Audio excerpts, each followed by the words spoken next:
Esse podcast é um oferecimento da Loja Flutuante, o maior catálogo de camisas de terror e ufologia do Brasil. Acesse aí, lojaflutuante.com.br, selecione suas camisas e enfeite sua nave flutuante.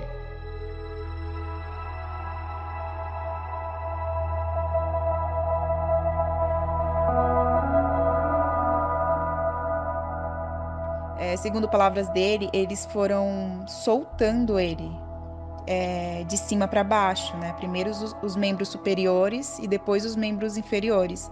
Então, primeiro ele conseguiu mexer a cabeça, né? Os olhos, a boca, a cabeça, em seguida o pescoço. E aí foi nesse exato momento que ele vira o rosto, né? Num esforço de olhar para trás para ver o que tinha atrás dele, né? Para ver o que tinha do lado de fora. E aí ele percebeu que tinham dois seres, né? Até onde ele viu eram dois seres. E quando ele viu os seres, ele desmaia, ele apaga.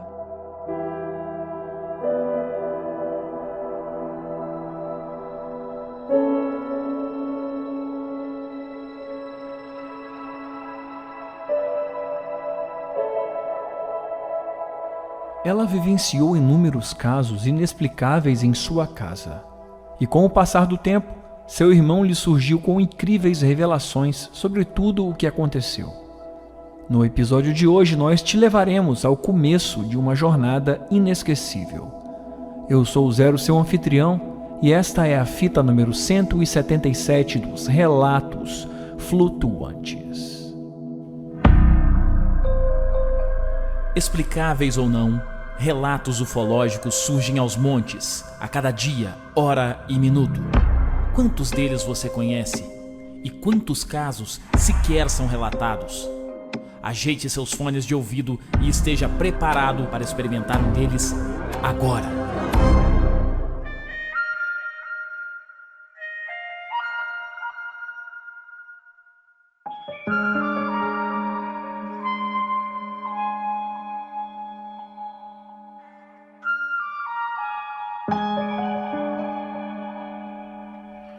Olá, flutuante, seja bem-vindo de volta à nave, e sim, para o nosso especial de final de ano. Exatamente isso que você está ouvindo. Aqui não vai ter férias, aqui a nave não pousa nunca. Nós estamos iniciando hoje um episódio que eu estava ansioso para publicar e você não perde por esperar, tá? Hoje é só o começo dele, então ajeita o seu fone aí e só antes de apertar o play, eu queria te convidar a fazer parte do nosso grupo de ouvintes lá no Telegram. Clica no primeiro link aqui na descrição, vem com a gente debater esse caso. A Cássia, que vai narrar essa história de hoje, ela também está lá no grupo. E eu tenho certeza que você, ao final desse episódio, vai ter uma perguntinha para ela e ela está lá esperando para trocar uma ideia, tá bom? Então clica no primeiro link aqui, vem para o nosso grupo, aproveita e escuta todos os episódios exclusivos que já foram publicados e fica com a gente, porque tem muito mais exclusivo vindo aí em 2024. Agora sim, ajeite seu fone e voa lá, flutuante.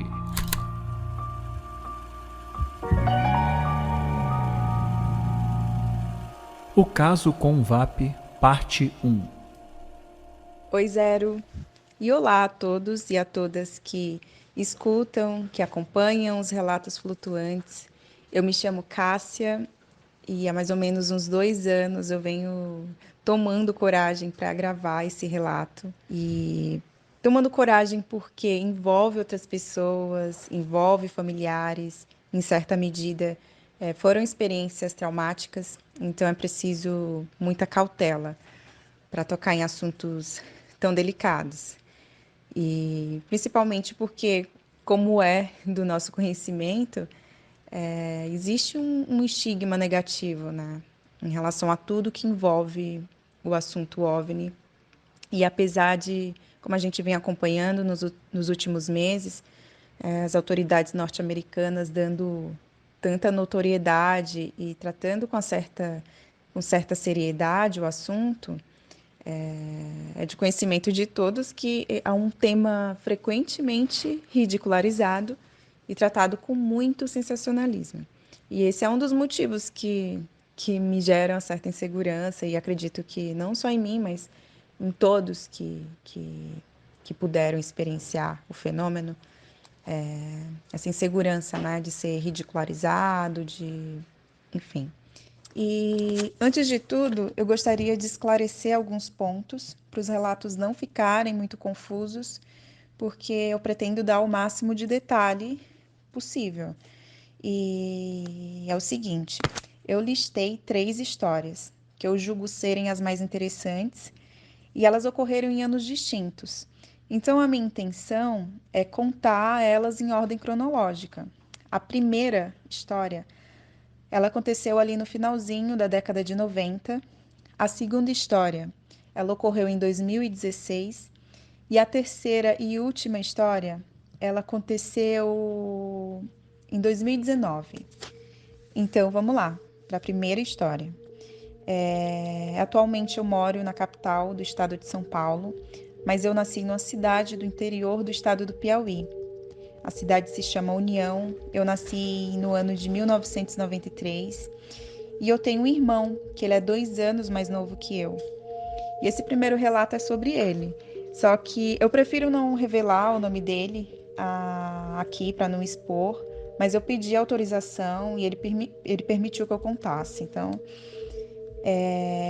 bem, meu pai é pedreiro, ele trabalha com construção e quando eu tinha mais ou menos uns 3 anos, por volta de 3 anos, eu, meu pai, minha mãe e meu irmão, a gente se muda para Sorocaba. Sorocaba é interior de São Paulo. E a gente se muda em busca de emprego, melhorias de vida, né? E por aí vai. E a gente não sabe precisamente a data, mas o ocorrido em si, o que eu vou contar, ele aconteceu ali entre 98 e 99, no bairro Jardim Santa Bárbara. E o meu irmão, né, que na época deveria ter entre 4 e 5 anos, quando isso ocorreu, numa certa manhã, ele relata que durante a noite ele viu uma criatura observando ele pela janela. Então, para vocês terem uma ideia e visualizarem melhor o cenário, no nosso quarto tinha uma janela e essa janela era enorme. Ela praticamente tomava todo o espaço da parede, de tão grande. E do lado dessa janela tinha uma porta. Tanto a porta quanto a janela, elas tinham um vidro, né? A janela era toda em vidro, era um vidro canelado, a porta era de alumínio e também tinha esse vidro canelado. Mas dava para ver nitidamente o lado de fora, né? Que inclusive tinha uma garagem do lado de fora. Então ele fala que na noite anterior havia um bicho, ele usou essa palavra, né? Para denominar o que ele tinha visto. E ele falou que tinha um bicho observando ele do outro lado da janela. E esse tal bicho, ele falava que ele expelia uma luz. Na verdade, ele falava que emanava uma luz que parecia sair do corpo, né, dessa criatura. E aí ele descreveu, falou que a luz era uma luz amarela, era uma luz muito potente. E assim, era tão intensa que em determinado momento parecia que o quarto, que estava de dia dentro do quarto. E aí ele prosseguiu, contando que ele foi arrastado de cima da cama e que, certa ocasião, ele chegou a levitar. E assim, ele parecia ter muita convicção do que ele estava falando. E a gente ouvindo aquilo e assim, meu Deus, que história é essa, né? A gente ficou tipo, essa criança ela só pode estar maluca. De onde que ele tirou essa história, né? E então, assim, gente, ele era uma criança de 4 anos, ele não tinha bagagem, ele não tinha referências e muito menos discernimento para formular, para assimilar o que aconteceu. E então ele não sabia articular bem as ideias, né? O que ele tinha ali a favor dele eram flashes de memória de uma experiência cheia de lacunas. E na época ele chegou a desenhar esse bicho, esse tal bicho. E minha mãe explicou para ele, né, que aquilo se tratava de um sonho, que ele estava dormindo, né, que na verdade era um pesadelo.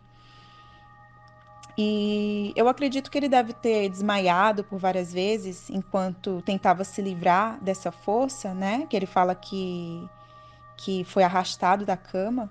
E eu acho que ali ele tentando se mover, e o cérebro dele deve ter apagado algumas cenas naquele dia, como uma espécie de, como um mecanismo de proteção, né? Porque foi uma situação, assim, de extremo estresse. E além de ter sido bem traumática, né, pelo que ele conta. Então, assim, eu também penso que esse lapso de memória, que esse esquecimento tenha sido intencional, né, tenha sido causado propositalmente, se é que vocês me entendem, porque se isso de fato aconteceu, se foi algo real mesmo, né, por que que a mente dele apagou o que era essencial para entender o que aconteceu aquela noite, né? Por que que ele só tem alguns resquícios de lembrança? Se foi tão traumático assim, é porque se trata de algo muito grave, né? O que aconteceu ali naquele fatídico dia. E aí acontece que durante a nossa vida, no decorrer dos anos, volta e meia, vira e mexe, ele sempre recordava, ele sempre narrava esse ocorrido. Então, assim, eu cresci ouvindo ele relatar essa história, né? Era uma história que ele contava, sim, de forma recorrente, porque foi algo que afetou ele.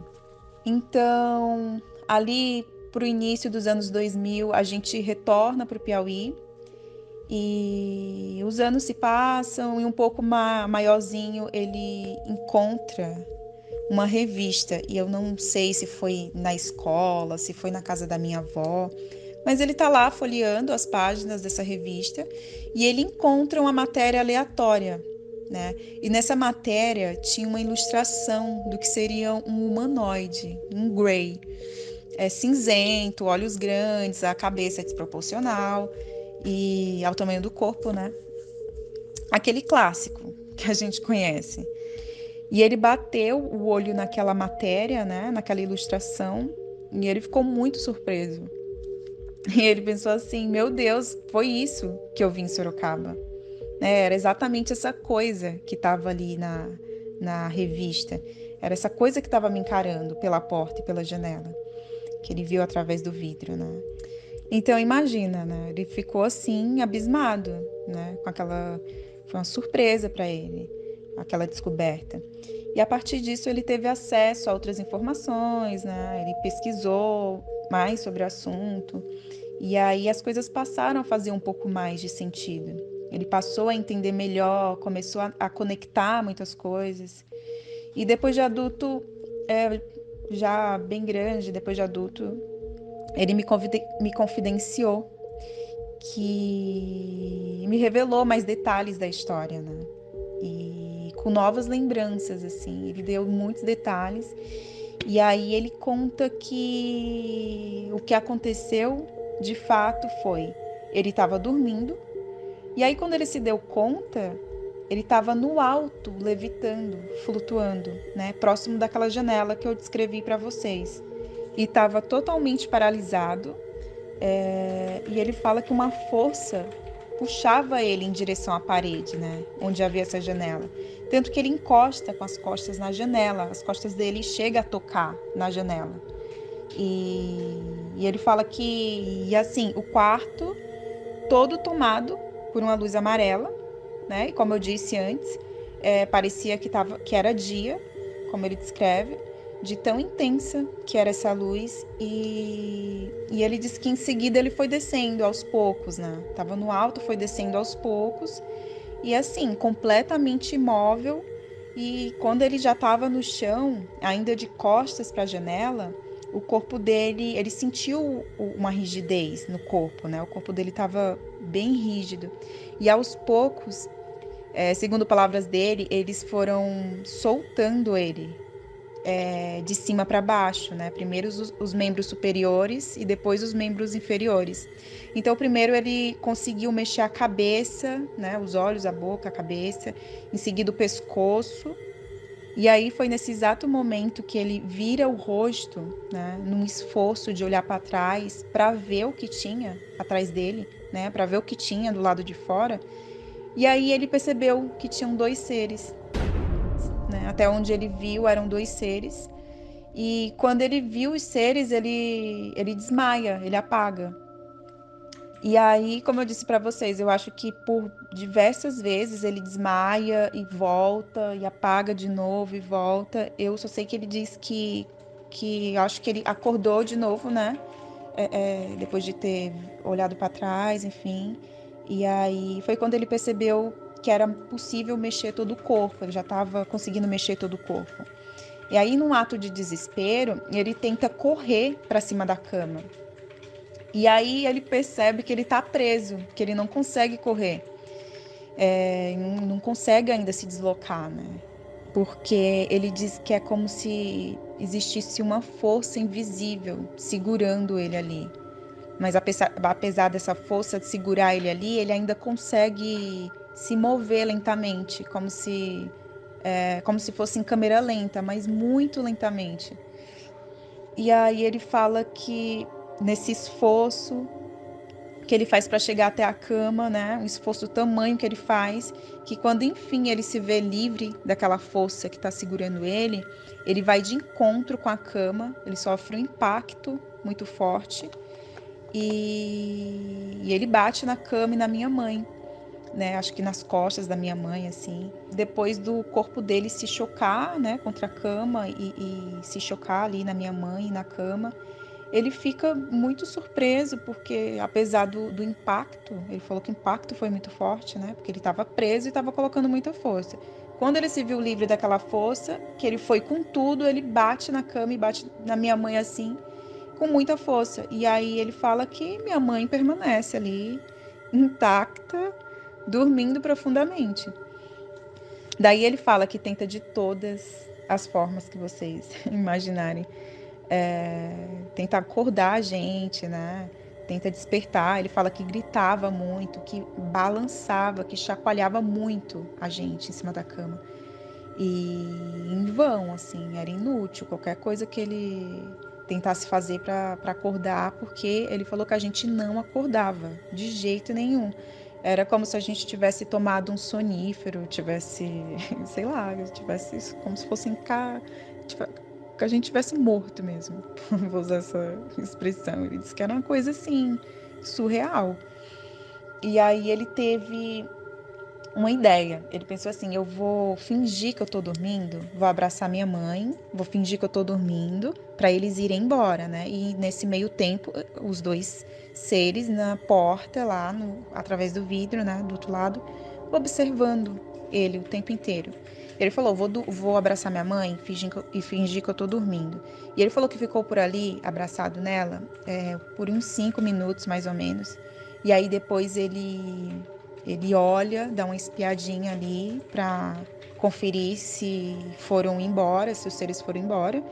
E aí ele falou que eles continuam lá olhando, não foram embora. E aí é nessa hora, eles não estão mais emitindo essa luz, que eu falei anteriormente, né? Que eles estavam emanando uma luz que parecia sair do corpo deles. Meu irmão falou que eles não estavam mais emanando essa luz. Então foi possível ver nitidamente os seres. Apesar do vidro, enfim. Ele falou que a pele deles era muito, muito esquisita. Eu tentei instigar ele para ele comparar com algum bicho, com alguma outra coisa, né, para a gente ter uma ideia. Ele não soube escrever, ele falou que era algo estranho. Tinha os olhos bem grandes e pretos, a cabeça desproporcional ao corpo. E ele falou que não eram altos, eram pequenos, tinham uma estatura assim média. E perguntei se foi possível ver dedos, alguns detalhes assim, os pés, os dedos. Ele falou que não foi possível ver, mas que eram uma coisa muito esquisita. E aí ele reforça, fala que a pele deles era muito estranha. Então, assim, meu irmão já conformado com aquela situação ali, né? Ele sozinho, ninguém acordava. Ele já estava convencido, né? Que nada que ele fizesse ali ia contornar, iria mudar aquele drama, aquela angústia que ele estava vivendo. Coitado. E aí ele decide se levantar. Ele fala: vou me levantar e vou pro canto da canto da parede, né? Ele levanta, vai pro canto da parede, e aí ele senta, fica sentadinho lá, e ele coloca a cabeça entre os joelhos, né? Tipo, pra meio que proteger o rosto, assim, sabe? Quando a gente senta com o rosto entre as pernas, enfim. E ele fica quietinho ali por alguns minutos. E aí ele fala que depois de alguns minutos ele levanta a cabeça e, para surpresa dele, os dois continuam lá observando, no mesmo local, parados. E aí eu não sei se a intenção desses seres, era analisar qual seria o comportamento, né, do meu irmão após essa interação, essa possível interação que eles tiveram. Eu só sei que ele ficou lá, bem quietinho. E depois de algum tempo, finalmente, né, ele olha e eles não estão mais lá, né? E aí meu irmão se mantém ali, ele fala que ficou ali até amanhecer, no cantinho da parede. Então, é isso. Eu acho bem pesado, assim, essa história dele. Pela idade também, né? Era uma criança enfim. E aí, já adulto, uns anos atrás, ele estava ouvindo um podcast sobre um relato ufológico. E aí é como se ele tivesse tido algumas memórias desbloqueadas, né? Assim, e surpreendentemente, é como se ele tivesse tido acesso a algumas lembranças que estavam ali guardadas e que como se tivessem bloqueadas de alguma forma, né? E aí ele lembra de uma segunda situação que ele fala que sente de novo, né? Tá deitado e sente de novo aquela angústia dele sendo puxado, sabe? E aí, lá na primeira lembrança, eu contei para vocês que ele acordou levitando próximo da parede, né? E aí ele é puxado, ele já tá próximo da parede, ele é puxado em direção à parede e as costas dele tocam na janela. Em seguida, ele desce aos poucos e ele é levado, né, pro pé da cama, enfim. E aí a gente pode pensar assim, é como se ele tivesse sendo deixado, né? Como se ele tivesse vindo de algum lugar, talvez, e tivesse sendo deixado, né? Enfim, se é que ele saiu daquele quarto, a gente não sabe se ele chegou a sair daquele quarto, como que ele ia sair daquele quarto, né? Se existia uma parede, a porta, estava o tempo todo trancada, enfim. E aí, nessa segunda situação, é como se ele tivesse sendo tirado, apanhado, né? Como se eles estivessem recolhendo ele da cama. Porque quando ele se dá conta, né? De novo, ele fala que sente o corpo todo imobilizado. E aí ele fala que ele é tirado da cama e ele vai sendo arrastado. Ele sente os pés no chão. E ele vai sendo arrastado, deslocado da cama em direção à parede, onde tinha a janela, enfim. Então, em meio àquela agonia, naquela aflição, ele pensa assim: meu Deus, tá acontecendo de novo, né? Não acredito que isso tá acontecendo de novo, não é possível. E aí ele fala que ele vai sendo puxado, próximo da parede, assim, ele bate violentamente. Quando chega próximo da parede, ele sofre um impacto dessa, né? Como se tivessem puxado ele de uma vez, ele bate com tudo na parede. E por ele estar naquela situação, né, meio agonizante, assim, agonizando, e de muito estresse, ele desmaia e depois ele apaga. E aí ele não lembra de absolutamente nada. Eu não sei se ele apagou por conta do impacto. Eu fico pensando assim, qual que era a intenção? Era de atravessar o menino pela parede, né? O que foi que aconteceu? Né, para ele ter batido na parede com tudo, assim. E aí eu não sei se ele desmaiou, né, além do estresse, da aflição que ele estava sofrendo ali. Eu não sei se ele desmaiou por causa da batida. Ele falou que foi uma batida bem violenta, foi bem forte, assim. Então, assim, ele não sabe o que, né, dessa segunda lembrança que ele teve, ele não sabe o que se sucedeu depois, porque ele apagou. E aí, após isso, né, a gente também não sabe quantas vezes esse rapto aconteceu. Se é que a gente pode chamar de rapto, né? Mas o fato é que isso aconteceu 2 vezes, pelo que ele lembra. E assim, gente, é uma história muito macabra, né? Eu fico arrepiada só de contar. E, bem, eu espero não ter ficado confuso até aqui. Espero ter sido clara. E vamos lá, que tem mais coisa. Vou finalizar o primeiro relato e dar continuidade.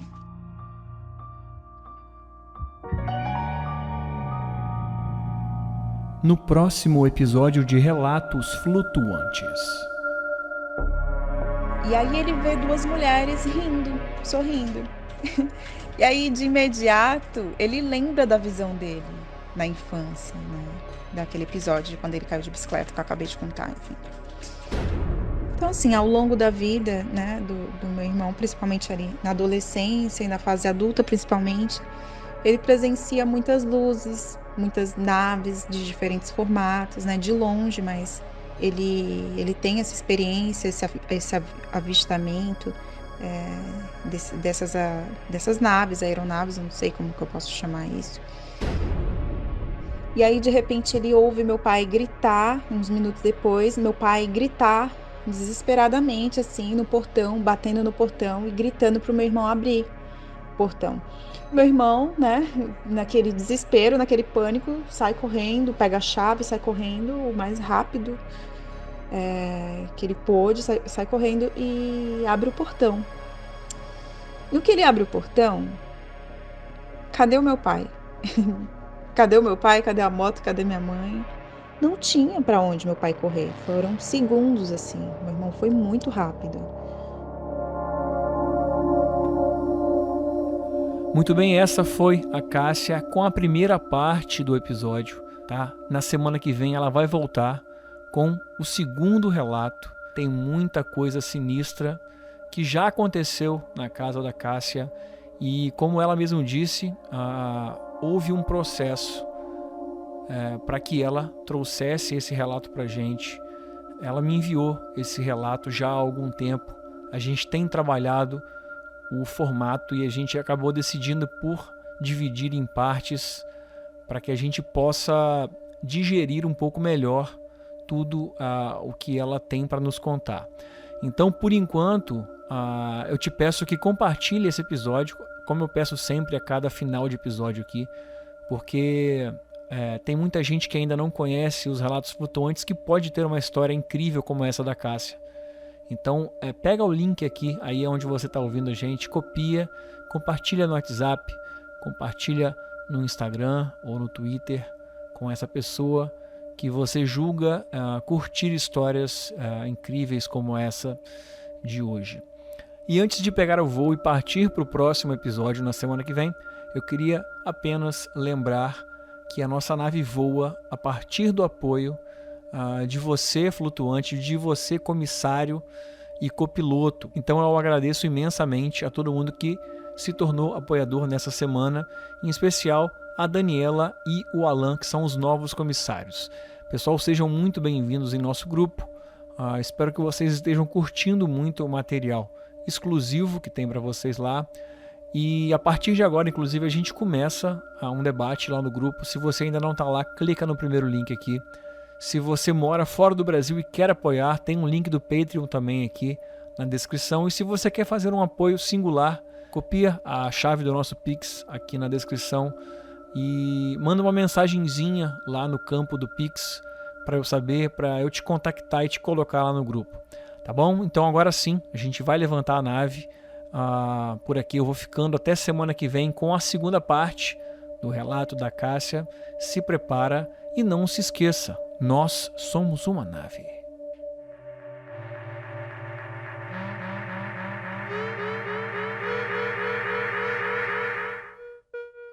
Esse podcast é um oferecimento da Loja Flutuante, o maior catálogo de camisas de terror e ufologia do Brasil. Acesse aí, lojaflutuante.com.br, selecione suas camisas e enfeite sua nave flutuante.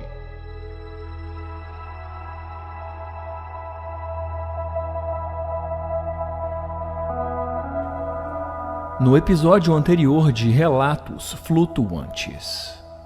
E aí ele prosseguiu, contando que ele foi arrastado de cima da cama e que, certa ocasião, ele chegou a levitar. Ele estava dormindo e aí, quando ele se deu conta, ele estava no alto, levitando, flutuando, né, próximo daquela janela que eu descrevi para vocês. E ele fala que uma força puxava ele em direção à parede, né, onde havia essa janela. Tanto que ele encosta com as costas na janela, as costas dele chegam a tocar na janela.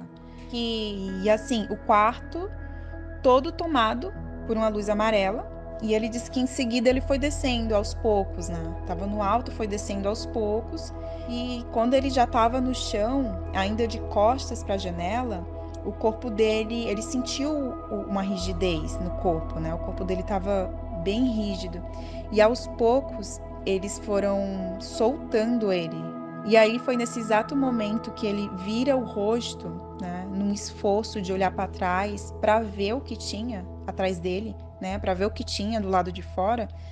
E aí ele percebeu que tinham 2 seres. E aí, num ato de desespero, ele tenta correr para cima da cama. Quando ele se viu livre daquela força, que ele foi com tudo, ele bate na cama e bate na minha mãe assim, com muita força. E aí ele fala que minha mãe permanece ali, intacta, dormindo profundamente.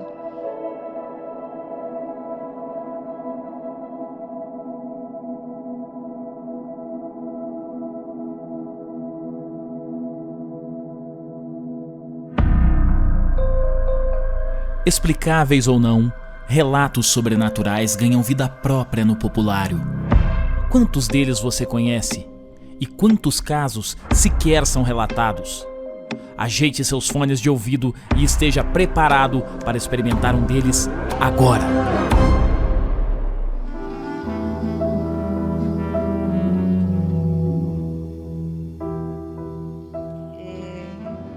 Eu lembro que era uma tarde e a gente estava brincando lá ainda em Sorocaba, no bairro Santa Bárbara.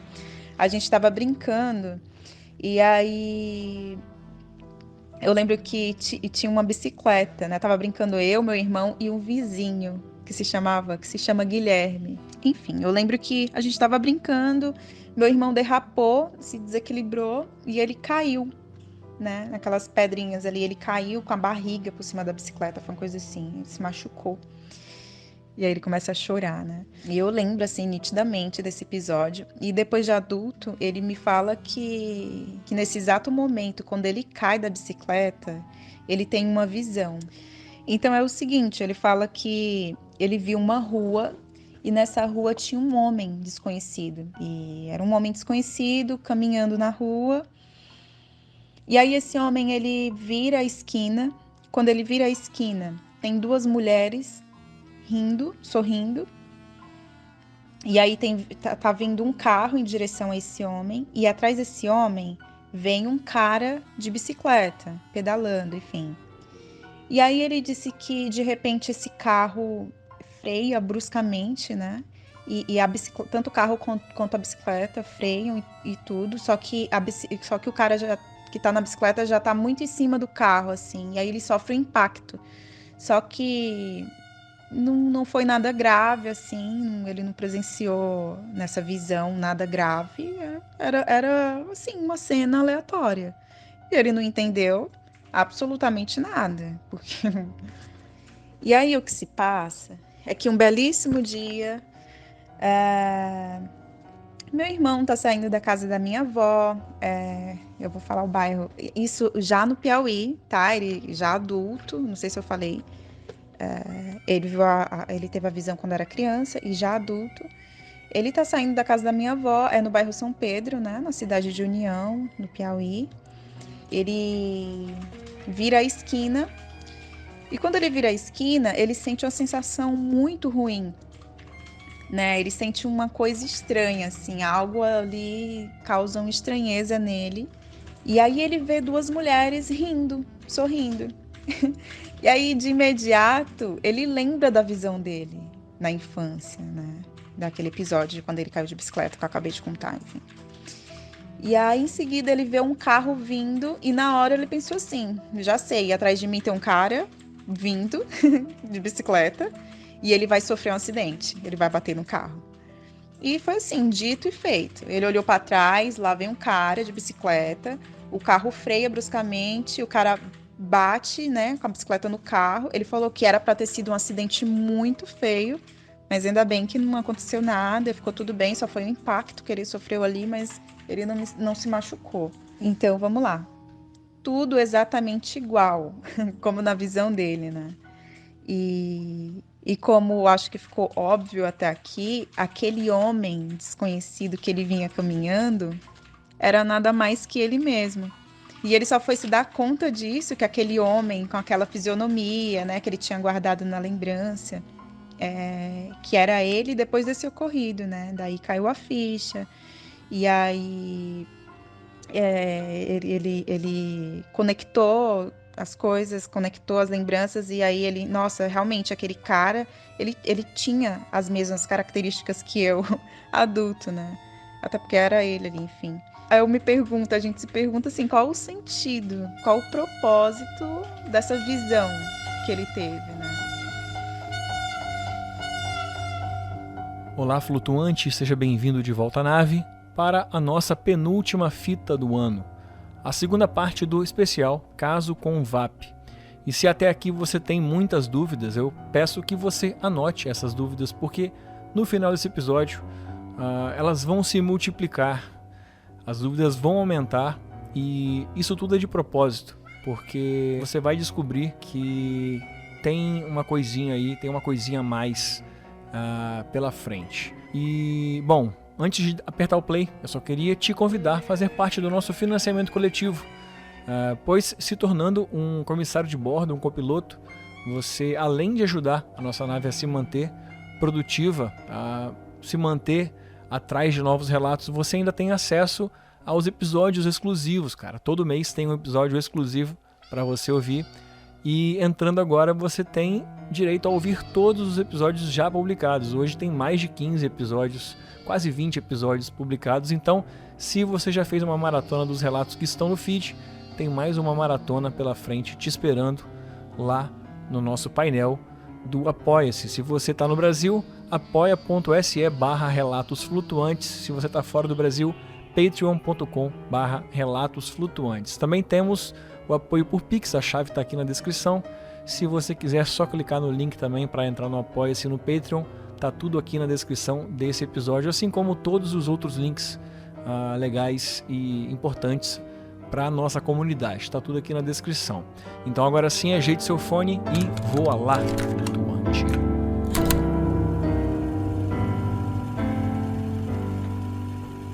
O caso com VAP, parte 2.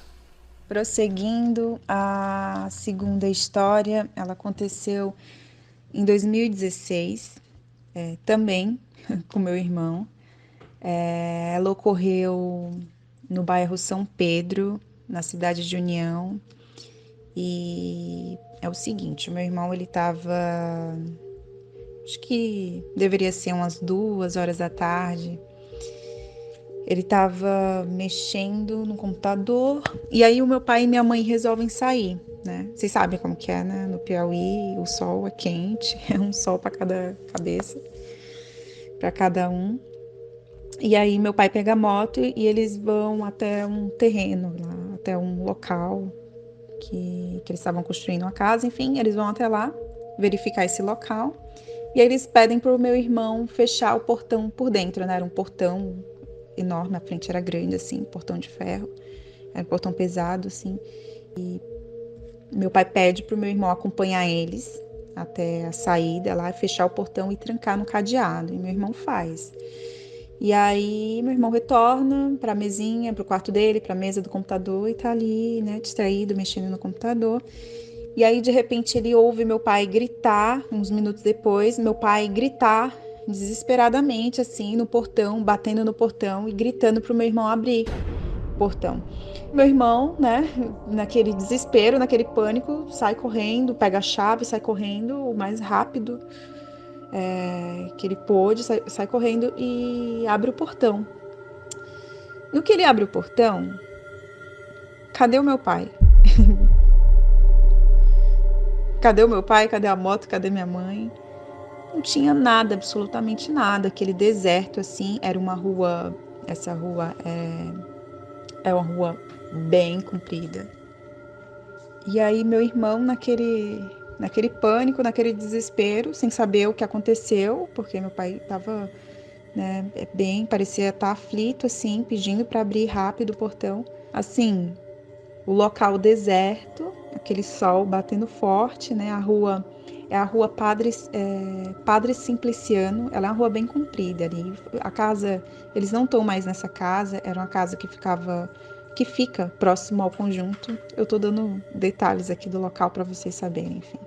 Próximo ao conjunto Rego Filho e, né, no bairro São Pedro. Não tinha para onde meu pai correr, foram segundos assim. Meu irmão foi muito rápido. E ali ele fica confuso ali, aéreo, né? Tipo, o que foi que aconteceu aqui? Sem saber o que tinha acontecido, olhando para aquele. E aí meu irmão fica parado ali, tentando entender, totalmente aéreo. E aí ele olha mais ou menos assim pro lado esquerdo, tem um objeto metálico em forma de bumerangue. E esse objeto, ele fala que esse objeto, ele tá pairando no alto, assim, não tava tão alto, dava para ver nitidamente, dava para ver o sol batendo não sei se eu posso chamar de lataria, enfim, na parte externa desse objeto, né, na superfície desse objeto, o sol batia. Ele falou que no meio desse objeto tinha um oco, era oco, como se tivesse um buraco assim. E aí ele disse que observou bem, assim, para ver se via alguma coisa dentro do objeto. Ele falou que não tinha nada. O objeto permaneceu ali meio que subindo e descendo, né? Ele subia e descia, e meio que dava uns tremeliques, assim, uma coisa meio esquisita. E ia um pouquinho para cima e um pouquinho para baixo, né? Ele não ficava totalmente, assim, parado. E isso eu não sei, era entre umas 2, 3 horas da tarde, por aí. E aí meu irmão fica observando por alguns minutos. E aí meu irmão corre para dentro de casa para pegar o celular e filmar. Quando meu irmão retorna, o objeto, ele subiu com tudo. Ele subiu, sabe, gente? Às vezes parece que eles entendem, né? Coisa esquisita, né? O objeto subiu rapidamente e ficou muito lá no alto. E agora parecia era como se fosse, sei lá, uma estrela, um ponto de luz bem grande. E aí, meu irmão ficou assim, né, sem saber o que fazer. Ele volta para o quarto e eu acho que depois de algumas horas ele retorna e o objeto ainda está lá, a luz ainda está lá, né, fixa no céu por ali. Só que ela não fica parada, ela fica andando assim, sabe? Muito sutilmente, assim, ela vai mudando de lugar. Ele filmou, né? Depois que escureceu um pouquinho, acho que às 5 horas da tarde ele começa a filmar. Eu fiz um compilado, peguei os trechos, os vídeos que ele fez, e aí eu fiz um vídeo e joguei no YouTube. Inclusive, eu vou mandar pro Zero, para ele postar no Instagram, né? Nas páginas, enfim, nas redes sociais. E para vocês terem uma ideia.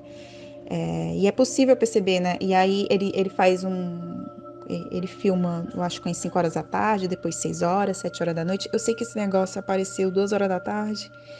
Eu acho que ele ficou até umas 8 horas da noite, por aí. Depois ele subiu com tudo e foi embora. Então, assim, ele ficou horas ali. Como se estivesse monitorando, observando, né? Para assistir ao vídeo da Cássia, você acessa o link aqui na descrição desse episódio que vai direto para o YouTube dela, onde foi postado originalmente, ou acessa o nosso Instagram, @flutuantespodcast, que o vídeo vai estar postado lá junto da capinha desse episódio. E vale uma observação, da metade para frente do vídeo você consegue ver o objeto se mover, fazendo uma comparação com o fio do poste que está sempre paradinho embaixo. Então você tem ali o parâmetro da imagem para você ter a ideia de que o OVNI está se mexendo realmente. Vale a pena conferir, dar um pulinho lá no nosso Instagram, @flutuantespodcast, ou acessa o link aqui na descrição. E para reforçar, quando meu irmão ouve o meu pai gritando e pedindo por socorro, né, por abre o portão, abre o portão, abre o portão, que ele corre e ele abre o portão e não tem ninguém, e ele vê a nave, ele associa isso à nave, como se a nave quisesse de alguma forma chamar a atenção dele, como se aquilo que tivesse ali tivesse simulando a voz do meu pai, fazendo com que meu irmão saísse de casa e meu irmão sai e a nave está ali, e por isso ele associa o chamado do meu pai, o suposto chamado do meu pai com a nave, uma forma que a nave, que aquilo usou para que fizesse o meu irmão sair de dentro de casa. Porque meu pai não estava lá, ele continuou no terreno, né? Ele foi com a minha mãe nesse terreno que eles tinham, nesse local que eles tinham, que eles estavam construindo uma casa. E aí depois meus pais chegam, né? Meu pai e minha mãe chegam, já tá de noite, meu irmão mostra para eles, olha, aquilo ali tá, né? Meu irmão explicou para eles o que aconteceu e fica todo mundo intrigado, olhando aquela coisa ali, como se estivesse observando eles de longe, mantendo uma certa distância, ele estava longe já, né? E o mais interessante é que no vídeo dá para ver o objeto se mexendo assim, né? Que ele não tá totalmente parado. As nuvens estão se movendo, óbvio, mas dá para perceber que o objeto também, ele se move, ele fica por ali. Inclusive, eu não sei se saiu o áudio no vídeo, mas meus pais chamam o vizinho e o vizinho, ele até fala assim, ele fala algo muito engraçado, ele diz: aquilo ali é uma estrela cadente e ela vai cair no mar. Aí todo mundo dá risada assim, mas como assim uma estrela cadente que vai cair no mar, né? E aí eu não sei se essa parte sai no vídeo, enfim, porque faz tempo que eu postei no YouTube e tá lá. Então, assim, ao longo da vida, né, do meu irmão, principalmente ali na adolescência e na fase adulta, principalmente, ele presencia muitas luzes, muitas naves de diferentes formatos, né, de longe, mas ele tem essa experiência, esse avistamento dessas naves, aeronaves, eu não sei como que eu posso chamar isso. E não só ele, a cidade de União, ela é repleta de relatos ufológicos. Não tem quem não tenha visto alguma coisa estranha no céu, ou não tem quem não conheça alguém que tenha presenciado, tido alguma experiência. É algo bem frequente, assim, os relatos. Tem épocas que você ouve mais falar, né? Você ouve as pessoas contarem mais. Parece que o fenômeno fica mais presente em determinadas épocas do ano. E aconteceu também isso, talvez tenha mais ou menos 1 ano e meio. Meu irmão estava em casa, isso devia ser entre 12:00 e 2 horas da tarde, e aí ele sente a vontade de sair, aquele relato clássico, senti vontade de sair para olhar o céu, para ver o céu, né?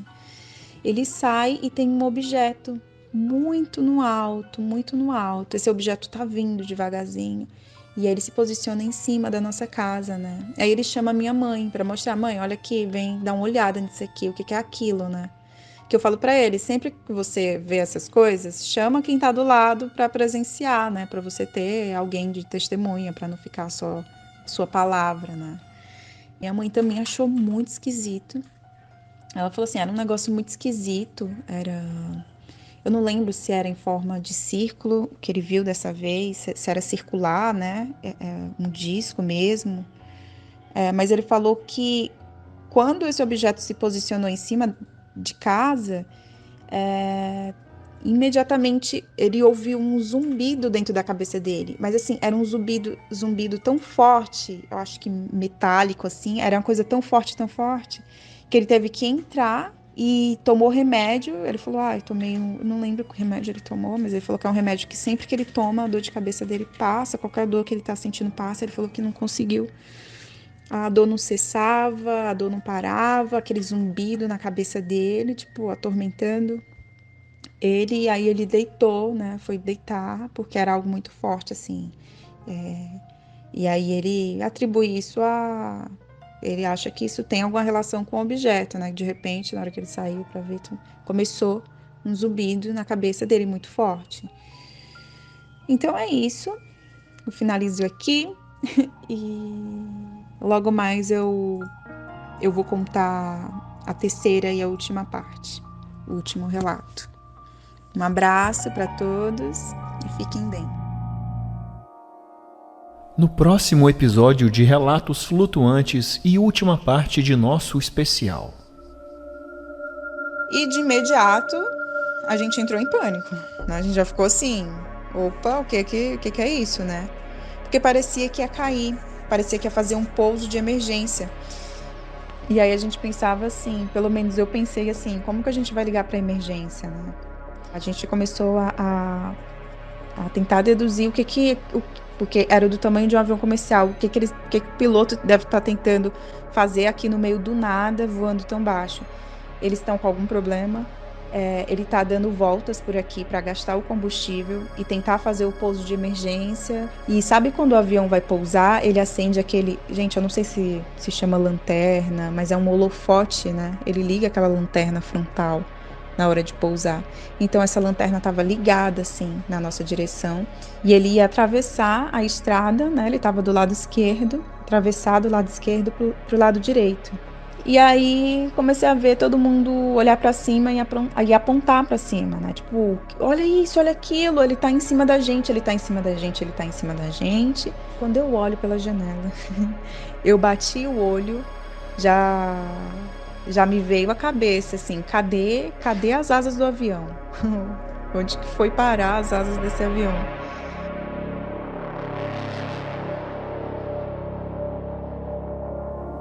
Muito bem, flutuante, essa foi a segunda parte e o nosso voo ainda não terminou. Como você acabou de ver, o nosso especial de final de ano tem mais um episódio reservado para a fita 179, a última fita do ano. Na semana que vem, a Cássia volta e conta a terceira parte desse especial chamado Caso Convap. E se até aqui você não entendeu por que se chama o Caso Convap, é nessa terceira fita, a fita 179 dos Relatos Flutuantes, que você vai entender tudo o que aconteceu depois desse histórico pregresso da família da Cássia. E se prepara, cara, porque o que ela viu junto do pai, da mãe, do marido e do irmão dentro do carro, é isso o que vai tornar esse caso o Caso Convap. É com essa próxima fita que você vai entender por que nós decidimos criar esse especial de final de ano com esse relato. Vem um relato massivo pela frente, então eu não vou falar muito mais aqui. No final do episódio que vem, a gente se despede do ano de 2023.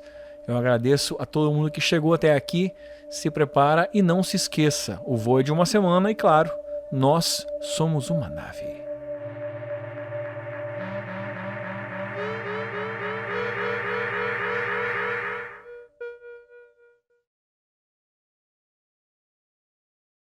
Esse podcast é um oferecimento da Loja Flutuante, o maior catálogo de camisas de terror e ufologia do Brasil. Acesse aí, lojaflutuante.com.br, seleciona suas camisas e enfeite sua nave flutuante.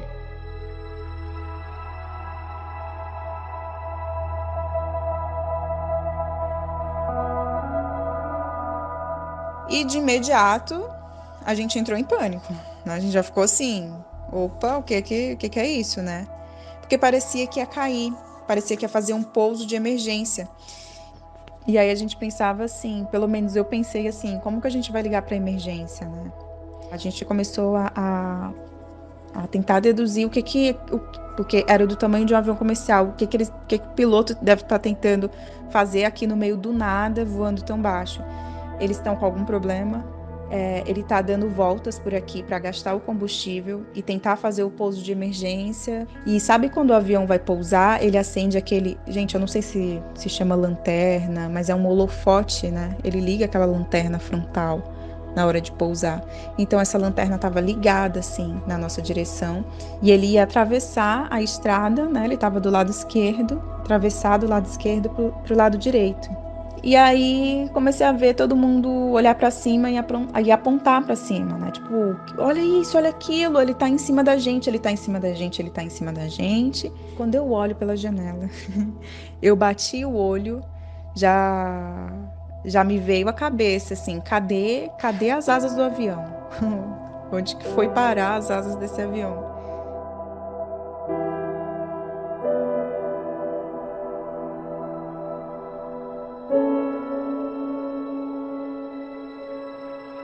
E se você acompanhou os 2 últimos episódios de Relatos Flutuantes e chegou aqui com muitas dúvidas, se prepare, porque está começando o último episódio do nosso especial e o último relato flutuante de 2023. Eu sou o Zero, seu anfitrião, e esta é a fita número 179 dos Relatos Flutuantes.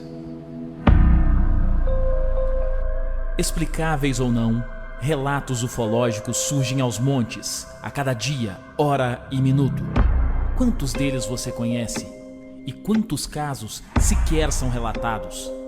Ajeite seus fones de ouvido e esteja preparado para experimentar um deles agora.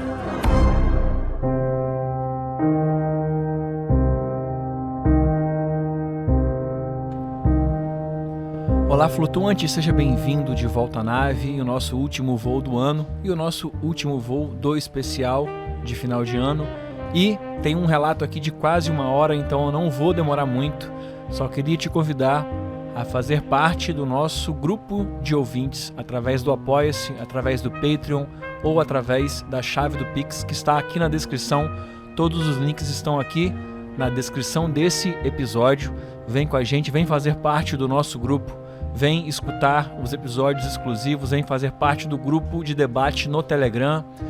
E se você tem uma pergunta para fazer para a Cássia, aqui também tem um link para o nosso grupo. Vem fazer parte de tudo isso e ajudar a nossa nave a voar cada vez mais alto em 2024. Então agora sim, vamos lá para a parte final, onde você vai entender por que esse caso se chama o caso Convap. E o mais legal, você vai entender a importância dos 2 últimos relatos nessa história incrível que se encerra hoje. Se encerra entre aspas porque esse mistério ainda vai muito além desse relato de hoje.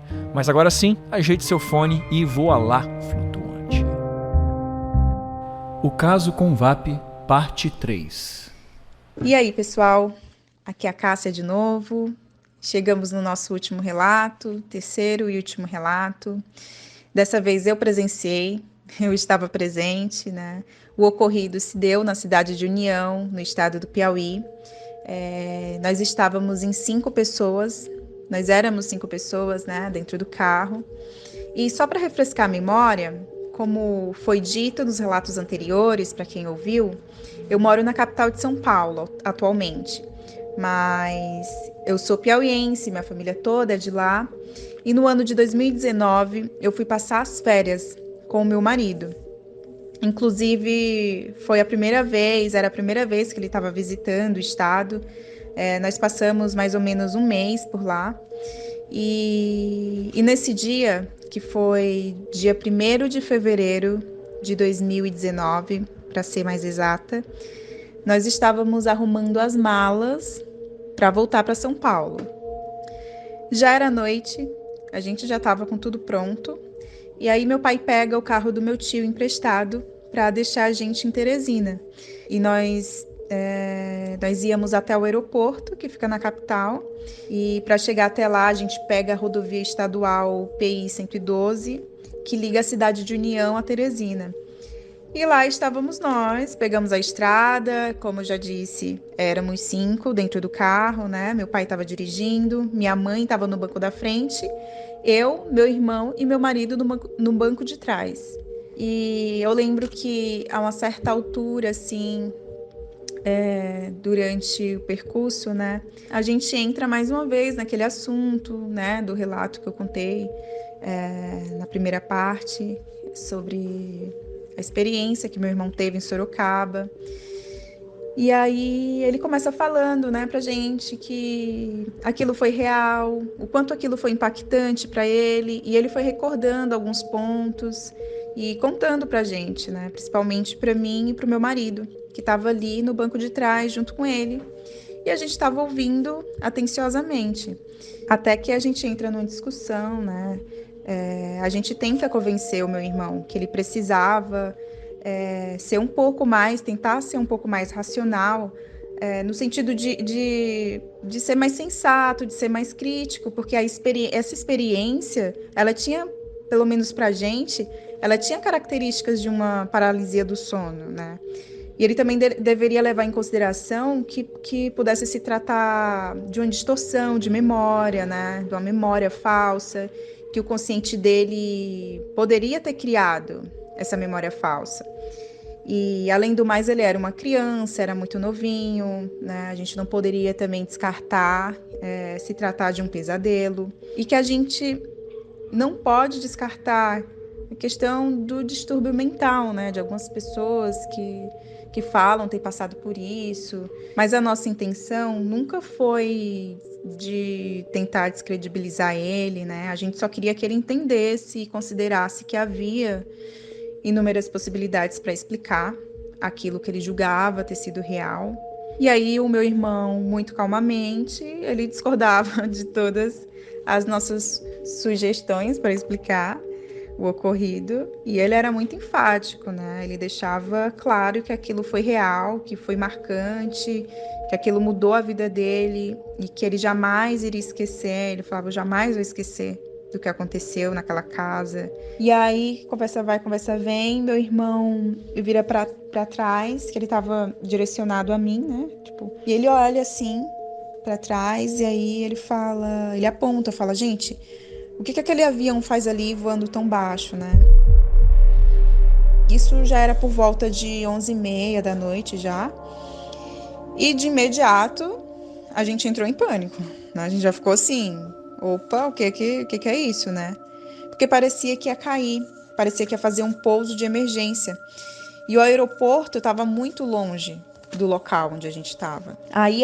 E aí é crucial destacar que a gente estava passando por um local que não tem energia elétrica, não tem sinal telefônico, pelo menos na época, ali em 2019 não tinha, né? E a gente estava cercado por plantação de cana-de-açúcar, no meio da escuridão, só tinha o nosso carro ali, né? A única iluminação, a única luz que tinha ali eram dos faróis do carro. E aí a gente pensava assim, pelo menos eu pensei assim: como que a gente vai ligar para emergência, né? Porque a gente imaginou, a gente começou a tentar deduzir porque era do tamanho de um avião comercial, o que o piloto deve estar tentando fazer aqui no meio do nada, voando tão baixo. Eles estão com algum problema, ele está dando voltas por aqui para gastar o combustível e tentar fazer o pouso de emergência para as chances de ter uma explosão ser a menor possível, né? Ou então o avião vai cair. E, como eu disse, é um local de uma extensa, uma vasta plantação de cana-de-açúcar. E essa plantação ela é da Companhia Vale do Paraíba, da Convap. Por isso eu sempre falo, é Convap com M mesmo, que é de Companhia Vale do Paraíba. Pelo que eu andei pesquisando, são 19 mil hectares de cultivo de cana-de-açúcar, né?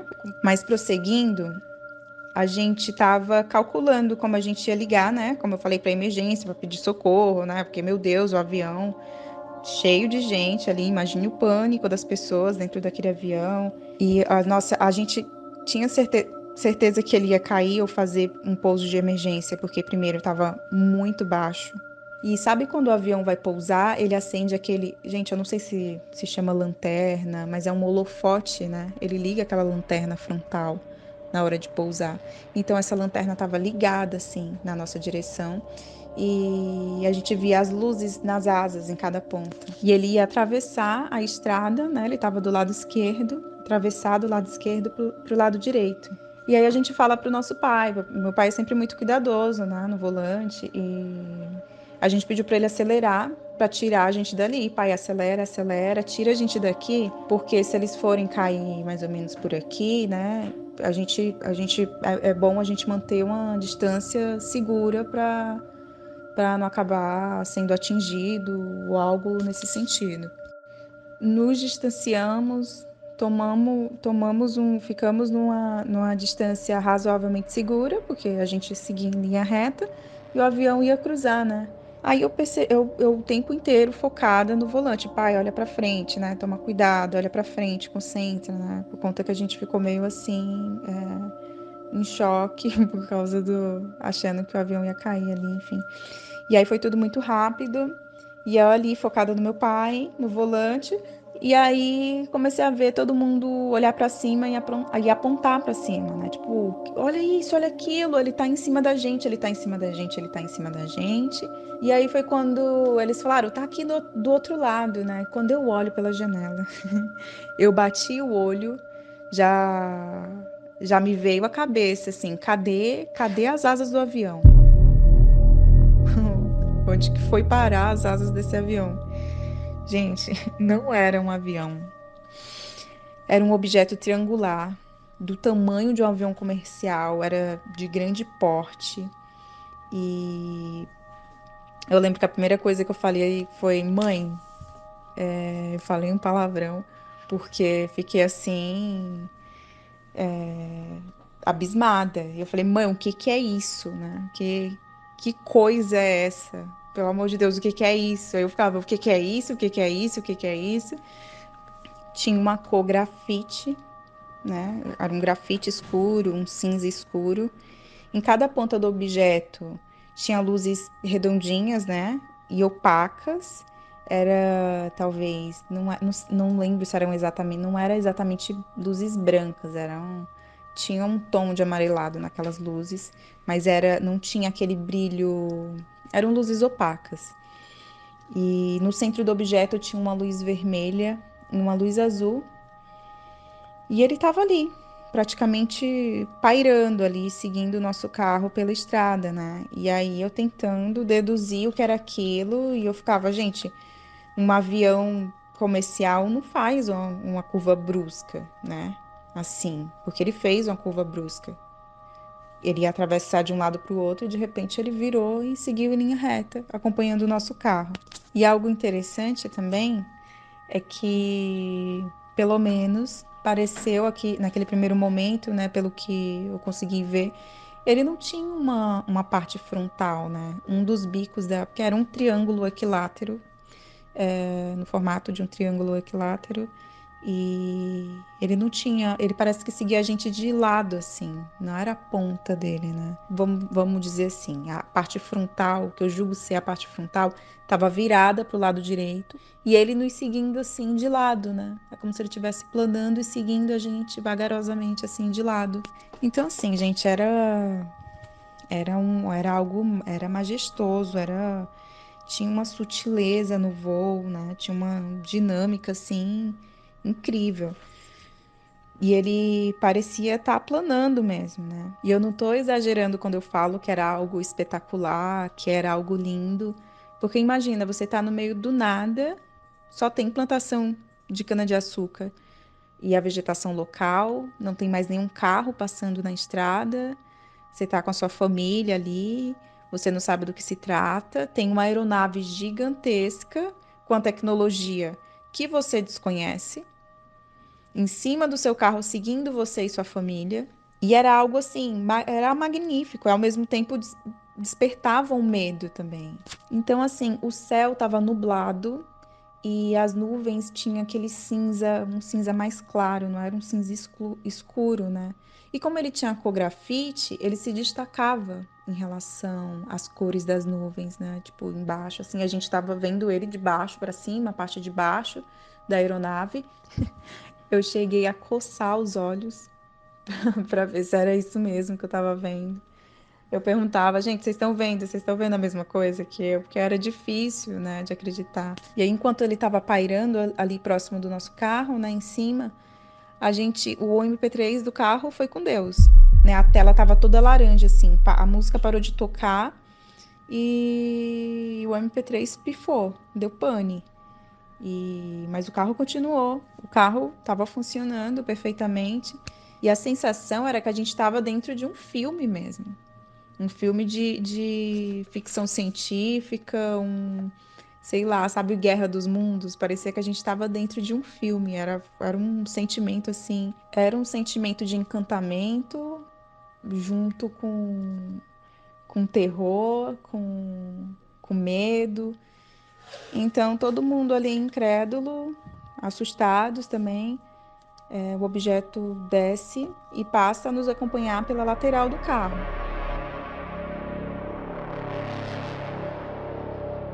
Se antes a gente via ele de baixo para cima, via a parte de baixo da aeronave.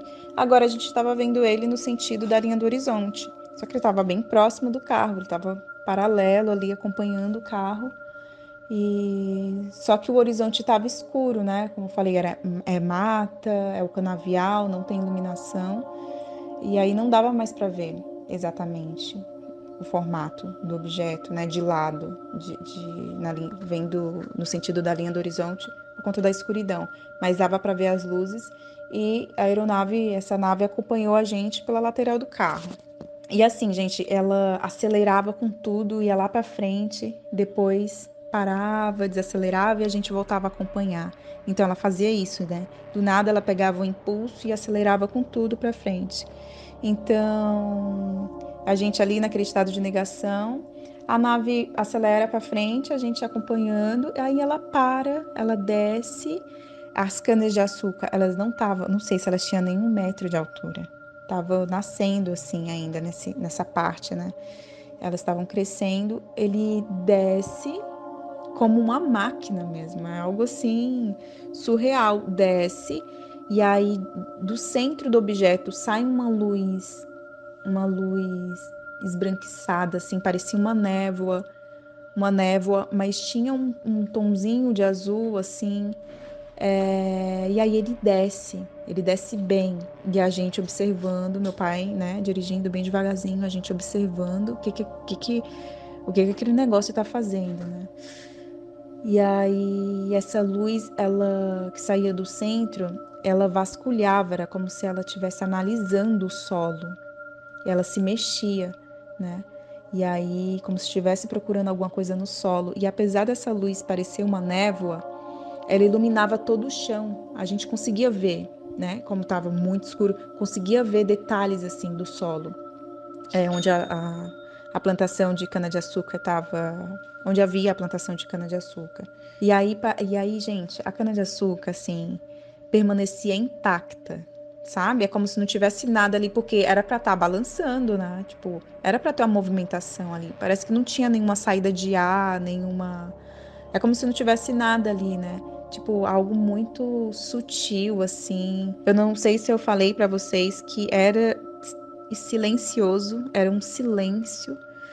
Não saía, as canas permaneciam intactas, mesmo o objeto estando bem baixo, assim, porque era para, né, ter alguma circulação, algum vento ali, nada. Tudo intacto, parecia uma máquina mesmo, era algo espetacular. Depois ela recolhe essa luz, ela levanta e a gente já está um pouco distante, assim, mas observando bem, ela levanta e vai com tudo e acompanha o nosso carro. Então ficou parecendo que ela queria se exibir de alguma forma pra gente, né? E como a gente estava o tempo todo ali, não é possível, não é verdade, isso não é real. Quanto mais a gente duvidava, mais ela fazia movimentos e fazia coisas ó, eu sou real, olha o que eu sei fazer, olha o que eu tô fazendo. Porque qual o sentido dela seguir a gente e depois fazer, né, tipo esse espetáculo, ir lá, tô vasculhando o chão, olha o que eu sei fazer, se exibindo mesmo. Foi essa sensação que a gente ficou. Em seguida ela continuou, né, nos seguindo pela lateral. Foi quando a gente pega o celular para gravar, vamos gravar. E aí é que tá a questão. No início eu falava pro meu marido, falava para todo mundo, né, que estava ali presente, falava, gente, não, a gente não vai contar para ninguém que a gente filmou. Não vamos contar para ninguém, porque vamos lá, olha só o que aconteceu. A gente filmou, é um fato, a gente não sabe onde esse vídeo foi parar. A gente não sabe porque o vídeo porque o celular não salvou o vídeo. Eu não posso omitir.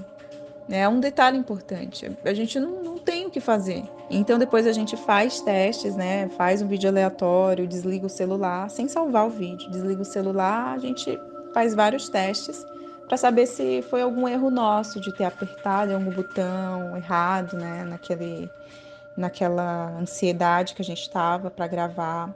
E eu só sei que se a gente tivesse aquela filmagem, eu acho que seria algo nunca antes visto de um objeto, porque estava muito próximo do nosso carro, né? Na lateral, muito próximo. Pra gente a gente ficou muito, muito arrasado, porque era uma filmagem incrível que a gente tinha feito ali. Em seguida, o objeto continuou nos acompanhando, né? Depois que ele desceu e fez aquilo de averiguar o que tinha ali no solo, como se estivesse fazendo apresentando pra gente, né? Tipo, olha o que eu sei fazer. E aí eu sei que ele tomou uma velocidade assim e tomou uma certa distância, e depois eu lembro que tinha muitas árvores, e quando a gente viu, ele já estava lá na frente, passando por cima de um caminho de terra, com essa luz do centro ligada, né? Essa luz central debaixo do objeto ligada. E quando essa luz passa por cima dessa estrada de terra, de longe, a gente se aproximando com o carro, né? Vendo, a gente olha ali, o que ele está fazendo, né? Com aquela luz.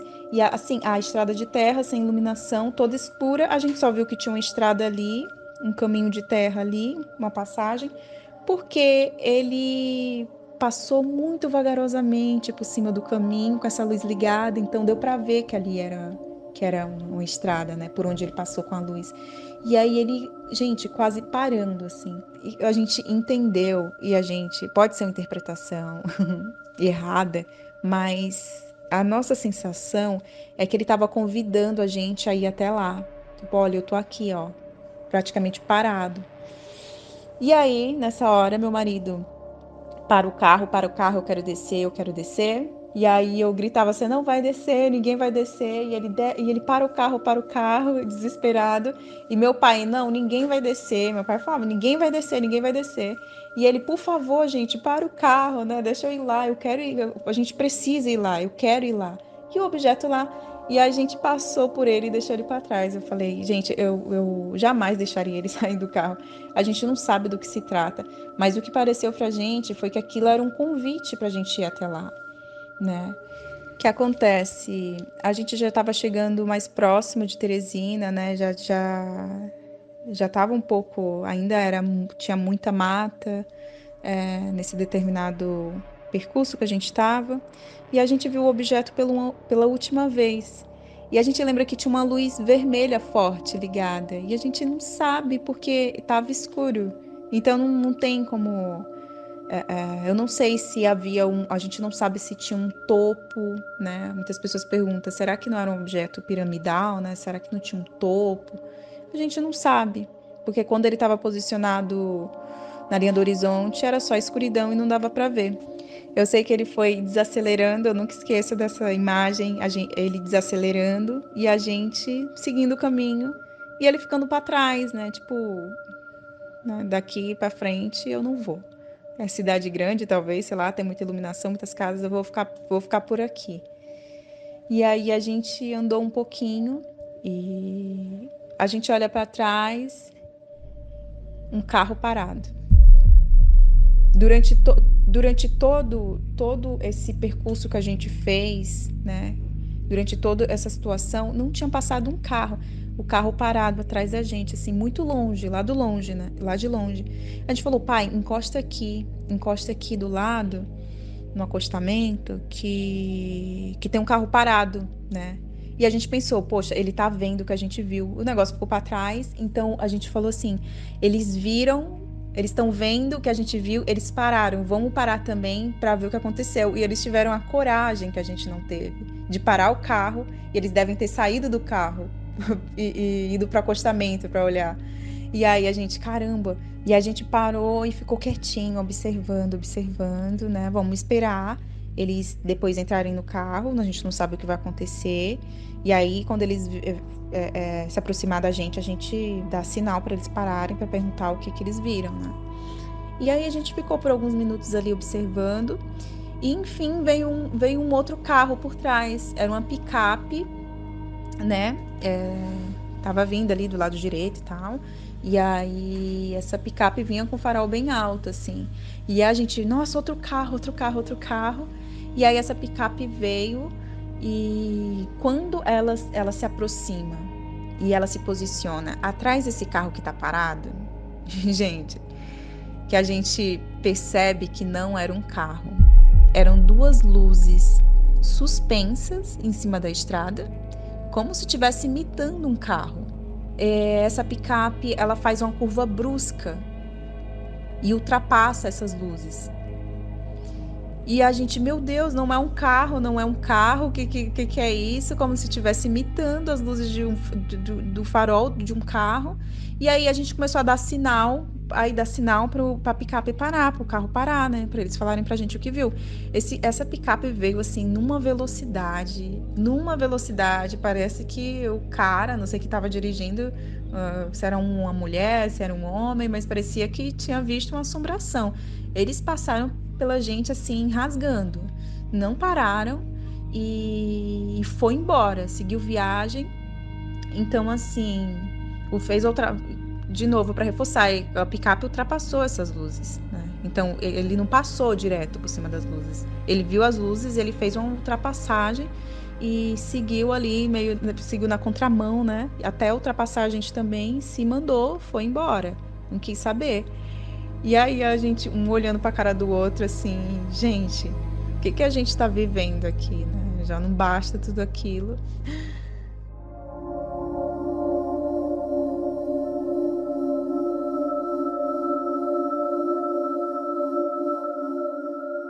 E aí nessa hora a gente, não, chega, vamos embora, vamos sair desse lugar, vamos sair daqui, vamos embora, né? Todo mundo em estado de choque.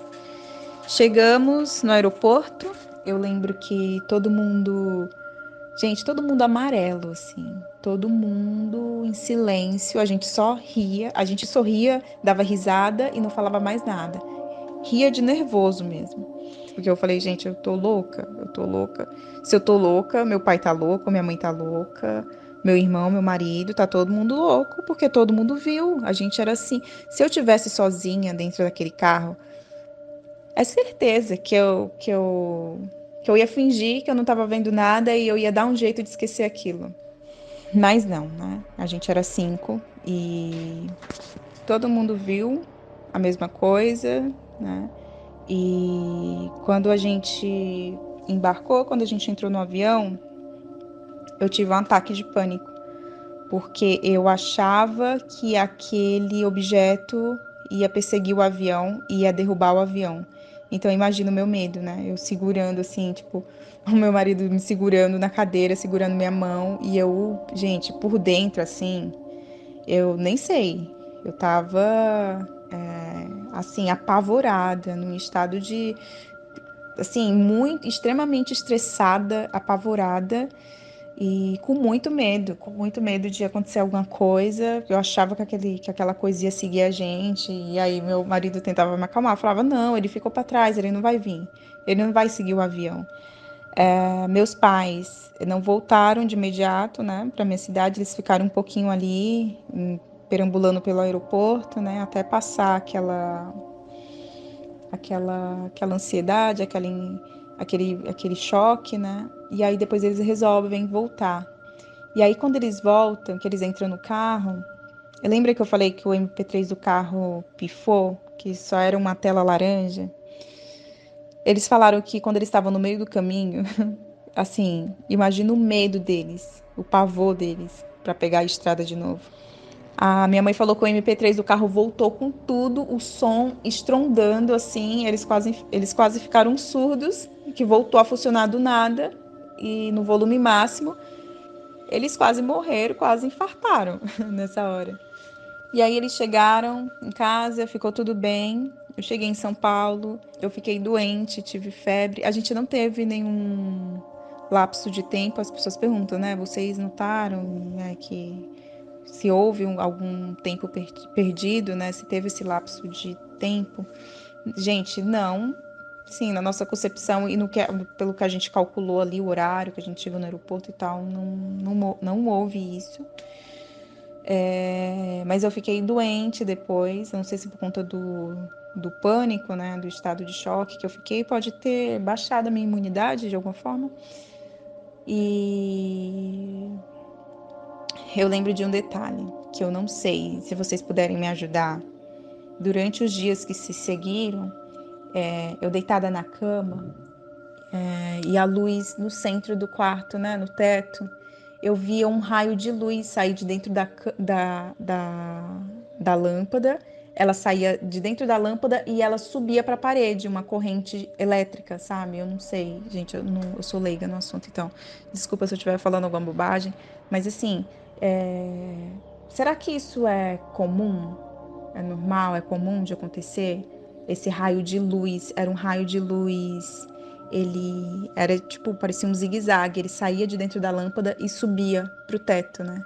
Que minha cunhada mora na parte de cima, né? Na época eu morava nesse quarto e tal. E aí eu vi isso por 2 ou 3 noites seguidas. Então, depois de algumas semanas, eu falo, gente, não vai ficar por isso, né? Eu quero saber o que é isso. A quem pertence essa nave? A gente poderia ter sofrido um acidente muito grave, né? Então, assim, será que outras pessoas não já sofreram um acidente ali naquela estrada por conta dessa brincadeira sem graça? E quem é o responsável? Eu queria saber quem é o responsável por essa aeronave, por que está fazendo. Eu acho que, não sei, ele tem licença, essa pessoa tem licença para. Então eu ficava assim, e hora eu falava que era um helicóptero, né? Porque aquele helicóptero lá, sendo que claramente não tinha formato de helicóptero. Mas, como eu estava num estado de negação, eu não queria aceitar o que eu tinha visto. Então eu chamava de qualquer coisa, menos de uma nave desconhecida triangular. Eu passei a negar esse fato e comecei a chamar de helicóptero, de chamar de qualquer coisa, até de barco eu chamava, mas não falava que era um OVNI, né? Que era um objeto voador não identificado. Então, com o passar dos dias, com o passar das semanas, eu entrei em contato com uma amiga, mas eu contei para ela, amiga, olha, você pode me chamar de louca, você pode me chamar do que você quiser, mas é o seguinte, aconteceu isso, isso e isso. Contei tudo para ela. E aí ela, muito surpresa, ela fala assim, Cássia, você não vai acreditar. Muito próximo desse local, existe, na localidade Gamileira, existe o Discoporto, o chamado Discoporto. A proprietária do local é a dona Socorro Borges. Ela contou pra gente, a dona Socorro fala que lá é um local de chegada e partida de discos voadores. Gente, assim, eu aqui não é possível uma coisa dessa. E aí, de cima é uma mandala, é algo assim enorme. Gente, no meio do nada, no meio da mata fechada. A dona Socorro afirma ter contato com seres. Então, assim, é difícil de assimilar, né? É difícil de... Mas eu vou deixar um pouco mais adiante essas informações. Mais à frente eu vou dar detalhes sobre o Discoporto. Então, eu crio uma página no Facebook com o intuito de compartilhar a minha experiência e de tentar ter acesso a outras experiências de pessoas que moram na região, né? Então, pedi para muitos amigos divulgarem. E aí, a página se chama OVNIs União Piauí. Tá lá para quem quiser pesquisar no Facebook. E aí, gente, para minha surpresa, assim, o que eu recebo de mensagem, tanto no privado, né? Quanto nos posts que eu faço na página, de gente de várias cidades do Piauí, do Maranhão, contando, olha, já aconteceu isso e isso comigo, olha, eu já vi uma nave muito parecida, nesse mesmo local que vocês passaram, já aconteceu isso e aquilo, e cada história uma mais incrível, uma mais surpreendente que a outra. Muita gente não quis postar lá, né, publicamente para outras pessoas, para que outras pessoas vissem, então elas me mandaram no privado e pediram, né, para que eu não divulgasse. E eu, assim, lendo tudo aquilo sem conseguir, sem muito surpresa, né? O que eu achava que era algo inédito, se só tivesse acontecido com a gente, se repetiu com muitas pessoas ao longo de décadas. tanto naquele local, como em outros locais das adjacências, né, das regiões vizinhas, e por todo o estado. Eu recebi mensagem de gente de todo canto. E, de certa forma, foi reconfortante, né? Saber que outras pessoas passaram pelo mesmo. E comecei a receber mensagem de pessoas que falavam coisas para ofender, né? E muita gente falou: olha, isso que você viu é uma nave, é uma aeronave de vigilância. A Convap, a empresa, tem uma nave de vigilância. Eles usam para monitorar as canas-de-açúcar, para que ninguém pegue, né, as canas-de-açúcar. É um modo de segurança para poder, enfim, se proteger. E eu fiquei, gente, mas assim, são 19 mil hectares, né, pela informação que eu busquei lá no site, que eu falei para vocês, no Clique União. Uma empresa desse porte vai se preocupar porque o seu João ou porque a dona Maria parou na beira da estrada e tirou 3 canas de açúcar, né? Mas enfim, eu levei em consideração, né? Vamos levar isso em consideração. A pessoa parece ter plena convicção do que está falando. Então, colhi todas essas informações. Muita gente falando: eu já vi, isso aí é para monitoração, para segurança do local. E aí, já sei. Vamos entrar em contato com a empresa.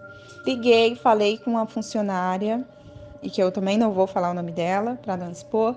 E eu falei: olha, eu me chamo Cássia, e assim, você pode achar que eu sou louca, mas é porque... Expliquei, porque como que você vai abordar uma situação dessa, né? Gente, olha, vi uma nave aí, é de vocês e tal. Falei para ela, né? Falei: essa aeronave pertence à empresa? Ela falou assim, que a segurança do local é feita por funcionários, que não existe essa aeronave, e que, inclusive, eu perguntei para ela: existe drones? A empresa tem drones? Ela falou que, na época, ela falou em 2019 que os únicos drones que passam por lá ou que existem lá pertencem a uma empresa que é contratada para fazer o mapeamento do local. Esse mapeamento é feito de 2 em 2 anos. E eu perguntei por quanto tempo dura, né, esse mapeamento, esse serviço que essa empresa faz. Ela falou que em mais ou menos 2 dias, pelo que eu lembre. Eles utilizam 2 drones.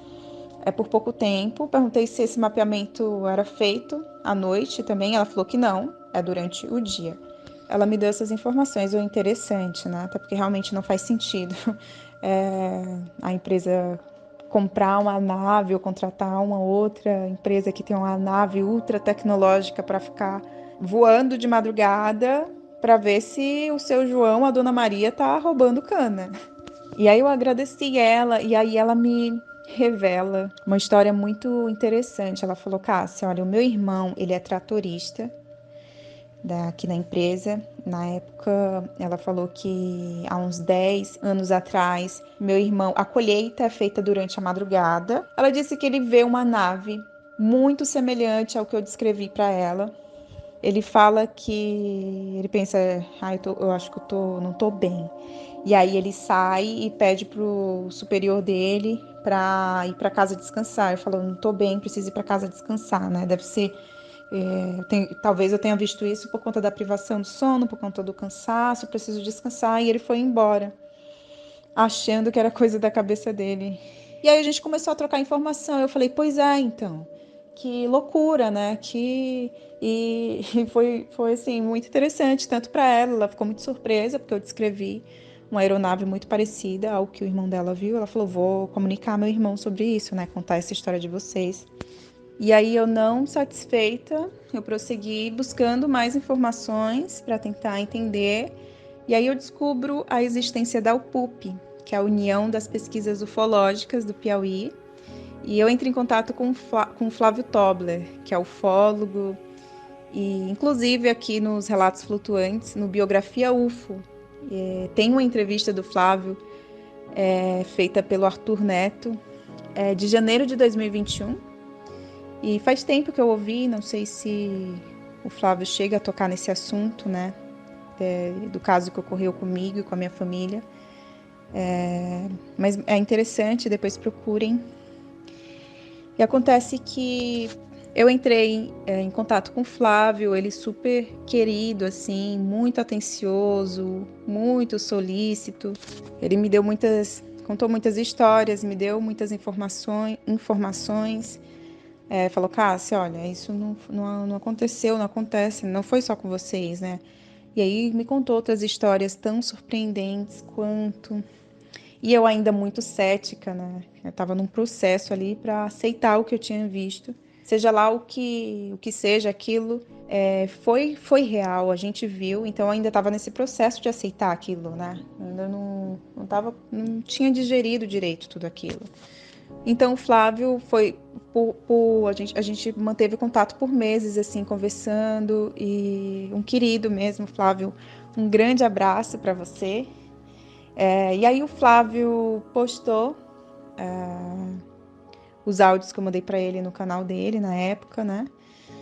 Canal dele no YouTube. E aí ele denominou de caso Convap, né? Por conta da empresa, porque é uma empresa conhecida por todos os unionenses, os teresinenses, pessoal que mora em José de Freitas, pessoal de Miguel Alves, Lagoa Alegre, enfim... Coelho Neto, né, que fica no Maranhão. Inclusive, uma informação importante, talvez, minha cidade, ela faz divisa com o estado do Maranhão. O que separa ali é o rio Parnaíba e todas as cidades ali o estado inteiro, né, e parte do estado do Maranhão, todo mundo conhece essa localidade onde está presente essa plantação de cana, a Convap. Então ele achou interessante colocar o nome de caso Convap, então aqui estou dando os créditos para ele. Então no ano seguinte ao ocorrido nós voltamos, né, para minha cidade para passar as férias, nós visitamos a Dona Socorro, conhecemos o local que é de difícil acesso e isolado mesmo, assim, no meio da mata. E conversamos, fomos acolhidos pela Dona Socorro, que é uma querida, ela já é uma senhora. Contamos para ela o que ocorreu durante, né, a passagem ali pela estrada, pela rodovia, na Convap. Ela falou que não tem conhecimento de nave, não chegou a ver nave em formato triangular, que não é do conhecimento dela, mas que vê e viu, costuma ver naves de outros formatos. Inclusive, ela fala assim, às vezes me bate até uma ansiedade, uma dor de barriga, uma ansiedade quando eu vejo, né? Eu nunca tô acostumada, nunca tô preparada. E ela conta coisas, assim, surpreendentes pra gente. E existe uma entrevista no YouTube, eu recomendo muito que vocês vejam, é muito interessante. Eu não sei quando que essa entrevista foi produzida, essa reportagem foi produzida, mas tem um aspecto, assim, parece ser um pouco antiga, mas é muito interessante, muito curiosa, da cidade Verde Repórter, se chama ETs no Piauí, e o apresentador, e quem foi também até lá, é o jornalista Amadeu Campos. Mas o título dos vídeos dos episódios é Canal Verde TV ETs no Piauí, episódio 1, 2, 3 e 4, enfim. E aí é isso, um beijão para todos e até mais.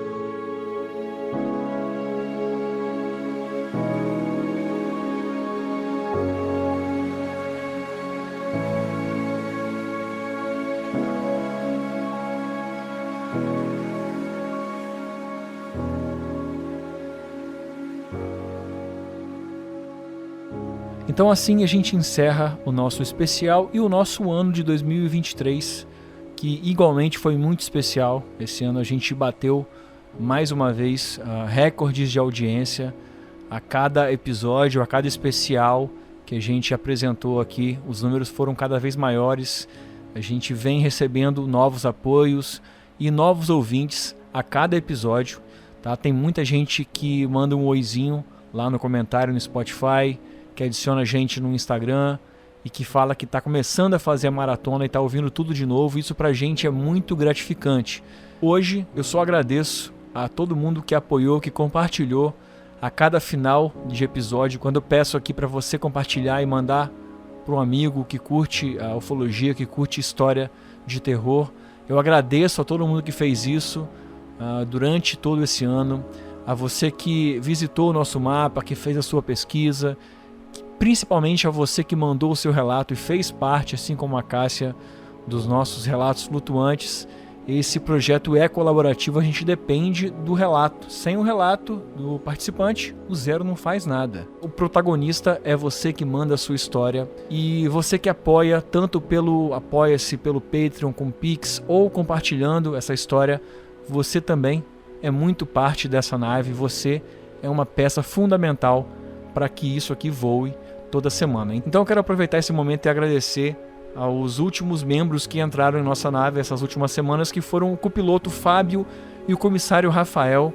Eu espero que vocês estejam curtindo todo o material exclusivo que a gente desenvolveu para vocês, e espero que vocês apertem bem o cinto, porque 2024 promete muito, tem muito relato bacana já na fila, preparando para sair. Mas se você ainda não enviou o seu relato, 2024 é o ano dos relatos flutuantes, beleza? É com esse clichê que eu vou encerrar, e desejo a vocês tudo de bom na virada do ano. Olhem sempre para cima, porque em meio aos fogos de artifício pode aparecer uma coisa diferente. Fica de olho, qualquer coisinha avisa pra gente. Nosso Instagram, @flutuantespodcast, o nosso Twitter, @rflutuantes. Visita a nossa loja, a lojaflutuante.com.br, e clica no primeiro link aqui, vem com a gente agora trocar uma ideia lá no grupo do Telegram, mandar uma pergunta para Cássia, conversar com um monte de gente que curte ufologia e história cabulosa. Beleza? Feliz ano novo, aperte seu cinto e não se esqueça, nós somos uma nave.